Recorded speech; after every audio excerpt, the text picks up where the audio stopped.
1. The anti-China labeling of the Trans-Pacific Partnership is also likely to weaken the efforts of the Asia-Pacific to consolidate into a free trade for the Asia-Pacific (FTAP). By trying to save the TPP the way it has, the US might have dealt a major blow to trade multilateralization efforts in the Asia-Pacific. Justify the statement.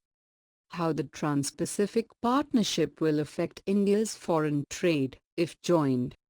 GS Paper 2, Bilateral and Multilateral Relations Affecting India's Interest.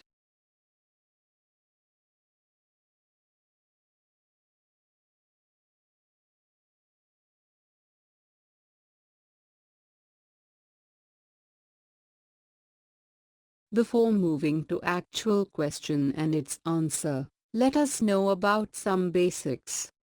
What is Trans-Pacific Partnership?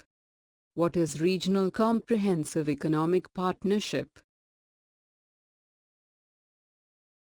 Trans-Pacific Partnership.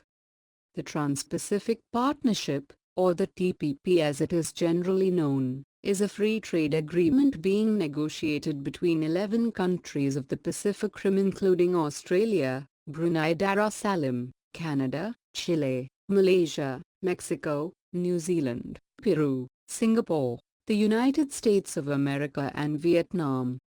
Japan is the 12th country that has entered into the negotiations to join the TPP.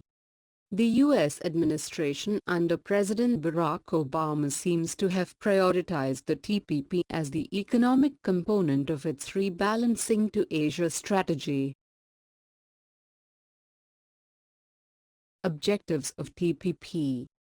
TPP is essentially a free trade area that, among other things, seeks to lower trade barriers such as tariffs, establish a common framework for intellectual property, enforce standards for labor law and environmental law, and establish an investor-state dispute settlement mechanism. Aims of TPP. The agreement aims to liberalize trade in nearly all goods and services by eliminating tariff and non-tariff barriers. This will lead to creation of a unified market like in Europe, which will help different countries in different manner. Regional Comprehensive Economic Partnership. RCEP is a proposed free trade agreement, FTA, between the 10-member Association of Southeast Asian Nations, ASEAN, bloc and the 6 states with which they have existing FTAs, Australia, China, India, Japan, South Korea, and New Zealand. Negotiations formally began in November 2012 at the ASEAN Summit in Cambodia. The grouping includes more than 3 billion people, has a combined GDP of about $17 trillion, and accounts for about 40% of world trade. China's interest in joining TPP. China is now convinced about the US's intention to displace it from the trade rule-writing space in the Asia-Pacific. This might result in China revisiting its strategy towards TPP and trade regionalization in the Asia-Pacific. During the last couple of years, the Chinese leadership had given enough signals of a positive interest in the TPP. Joining the TPP could have been China's next big opportunity to carry out large-scale domestic reforms, as it did after joining the WTO in 2000. With more U.S. strategic partners like Korea and Taiwan slated to join the TPP in the next round, such an impression on part of China is bound to strengthen. America's concerns in giving China TPP membership. While branding the TPP as an effort to keep China away from trade rule-making in the Asia-Pacific, President Obama also took a dig at the Regional Comprehensive Economic Partnership, RCEP. He marked it as China's effort to stitch a competing deal in the Asia-Pacific for snatching away some of the fastest-growing markets in the world at our expense, putting American jobs, businesses and goods at risk. The concern reflects the U.S. unhappiness with the RCEP. American manufacturing exports might not be able to benefit from the wide-ranging tariff eliminations in TPP in these markets, if the CEP allows China similar tariff-free access on the same exports. U.S. intolerance towards RCEP. Most of current TPP members are strategic allies and partners of the U.S. Their presence at the RCEP was as it is taken as a channel for allowing the U.S. and TPP influence on the RCEP negotiations.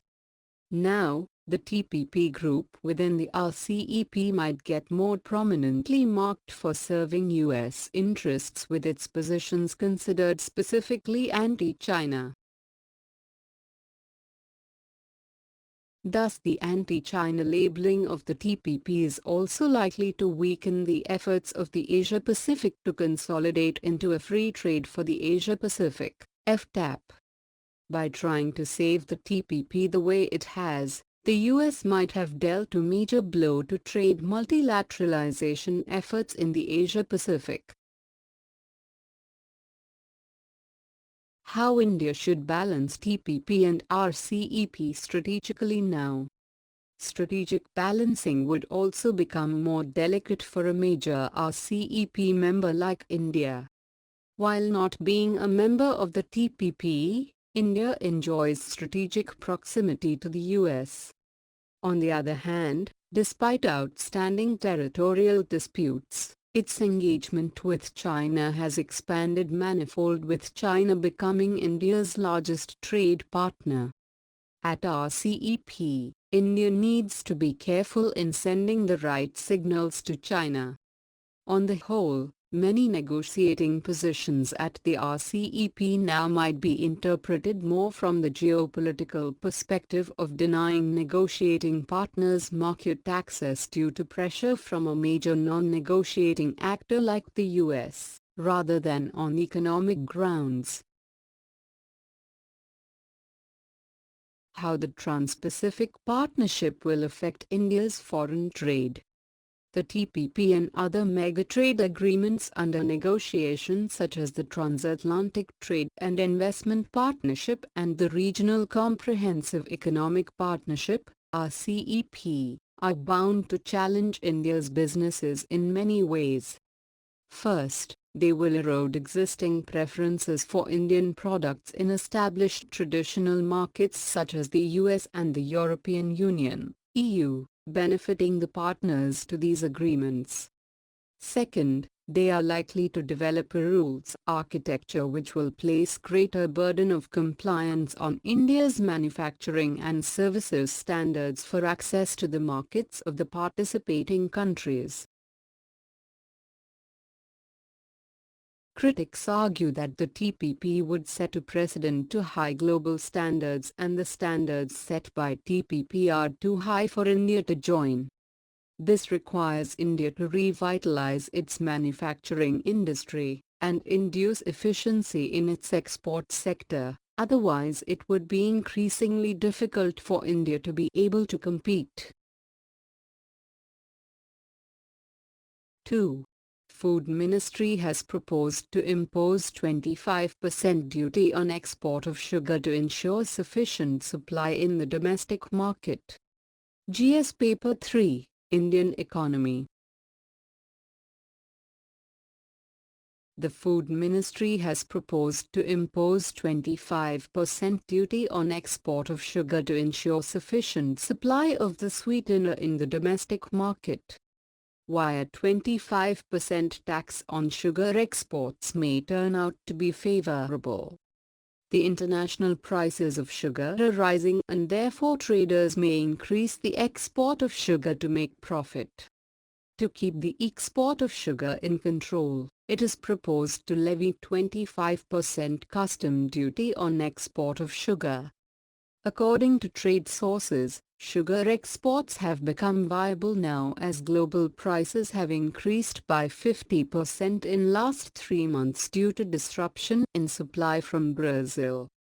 This move will keep sufficient availability of sugar in domestic market and the price will be under control. As demand and supply of sugar in India are at par, the government does not want any export from the country. Sugar production in India. Sugar production in India, the world's second largest producer, is estimated to be about 25 million tons in 2015-16, as against 28.3 million tons last year. The country had exported 1.4 million tons of sugar so far in the 2015-16 marketing year, October to September.